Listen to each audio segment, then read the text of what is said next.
Sir मेरा दूसरा सुझाव है inflation linked salary revision act. Bharat में वेजेस को इंडेक्स करिए महंगाई से। वित्तीय वर्ष 18 से लेकर वित्तीय वर्ष 26 में हमने देखा कि real wages for the salaried class में 16% की गिरावट आई। ये गिरावट का मतलब इन सालों में जितनी महंगाई थी, जिस स्तर पे महंगाई बढ़ी उस स्तर पे वेजेस नहीं बढ़ी, जिसके चलते 16% की गिरावट रियल वेजेस में देखी गई। इसीलिए mandatory wage indexation formula is the need of the hour and the government must look at it. इसके चलते तमाम फॉर्मल सेक्टर्स में, corporate, shops, factories, gig workers, सबको इन्फ्लेशन इंडेक्स वेज हाइक मिलेगा। और सरकार के मुलाजिम को तो मिलता ही है, हर साल डियरनेस अलाउंस मिलता है। उसके बाद आप हर कुछ सालों में पे कमीशन लागू होता है। इससे आप 20 करोड़ आबादी, which is 45% of India's total workforce, आप उसे एड्रेस कर पाएंगे।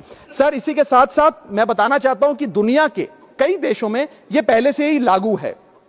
यूएस के अंदर COLA, cost of living adjustment system लागू है, जिसके अंदर एनुअल और ऑटोमेटिक रिवीजन होता है।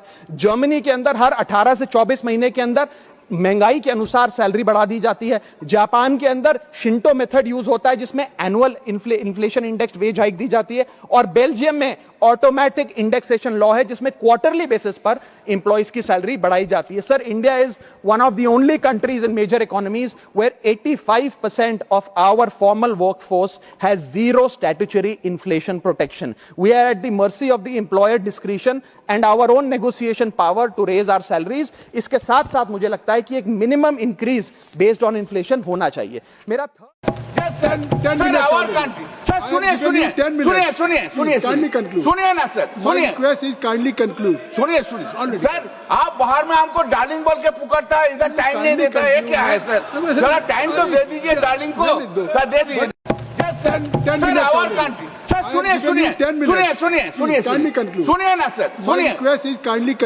सुनिए सुनिए सर, आप बाहर में हमको डार्लिंग बोल के पुकारता है, इधर टाइम नहीं देता है, क्या है सर? जरा टाइम तो सुश्री मैथिली ठाकुर,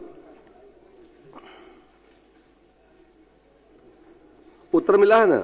जी, उत्तर जो मिला है मैं उससे पूर्णतः संतुष्ट नहीं हूँ, क्योंकि उसमें ऐसा लिखा है कि भवन जर्जर स्थिति में नहीं है, बस उसकी मरम्मत की आवश्यकता है।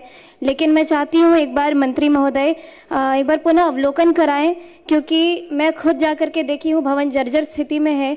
वहाँ पे एक छोटे से कमरे में स्वास्थ्य व्यवस्था का संचालन हो रहा है, MBBS चिकित्सक नहीं है। पूर्व में वहाँ पर 2-2 MBBS चिकित्सक थे, लेकिन अभी नहीं है। उत्तर में लिखा है कि उधर आयुष चिकित्सक है, जिससे मैं सहमत हूँ, लेकिन हमें वहाँ पे 2 MBBS डॉक्टर्स की आवश्यकता है।